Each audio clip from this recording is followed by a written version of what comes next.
एकादश स्कंद में भगवान श्री कृष्णचंद्र जी ने कहा, जो मेरे चरणों का आश्रय लेकर भक्त मेरा भक्ति करता है, उसके पितृ ऋण, मातृ ऋण, देव ऋण, ऋषि ऋण, सब ऋणों से मैं मुक्त कर देता हूं। बस यही एक उपाय है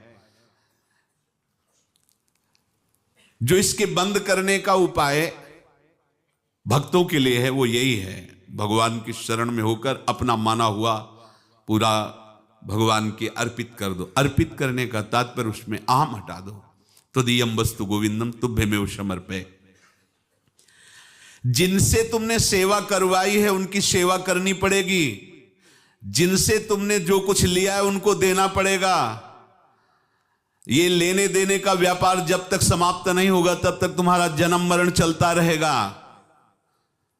अब आपको यहां समझना है, यदि आपसे किसी ने पैसे लिए बेईमानी करके नहीं दे रहा है तो आप उसको गाली मत दीजिए, आपने बेईमानी की थी इसलिए आपकी बेईमानी हुई है, ले गया, कोई बात नहीं है, बंधन से मुक्त हुए, जो बोझा था चला गया। उसको ऐसा ना देखे कि ये बेईमान हमारे रुपए मार लिए, अब जो कुछ होगा देखेंगे। अगर आप आगे नया कुछ करते हैं तो फिर आगे का हिसाब आपको भोगना पड़ेगा, ध्यान रखना।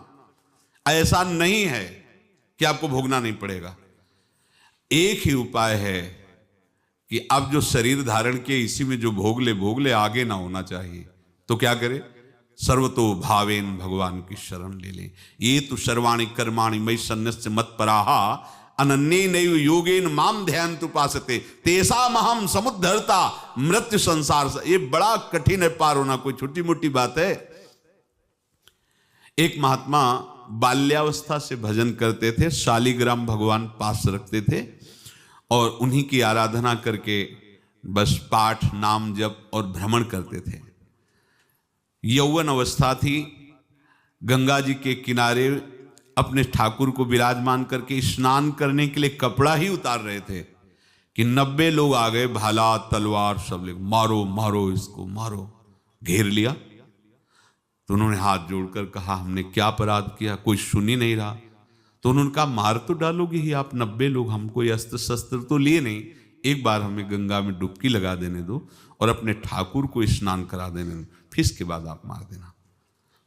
भगवत इच्छा से वो लोग रुक गए, स्नान किया और अंदर से प्रार्थना की, प्रभु ये क्या लीला है आपकी, आपके सिवा मेरा कोई है नहीं और ये मुझे मारना चाहते हैं। तो भगवान ने जानते हो क्या कहा उनके अंतर में? तुम मेरे में ध्यानस्थ हो करके शरीर को छोड़ो, ये लोग मारेंगे। ये मेरे भजन का फल है कि तुम्हें 90 जन्म नहीं लेना पड़ेगा, एक ही जन्म में 90 मिलके। तुमने 90 हिंसा की थी पूर्व में, तो तुम्हें 90 बार जन्म लेना होता और एक एक करके मारते। ये मेरे भजन का प्रताप है कि एक बार में ही 90 का हिसाब हो जाएगा। तुम आंख मूंदो, मेरे ध्यान में मगन रहो, मेरे प्रताप से तुम्हें कोई चोट नहीं होगी और स्वाभाविक मूर्छावस्था में प्राण तुम्हारे छूट जाए। ऐसा ही हुआ, ऐसा हुआ। तो ये बात समझ लो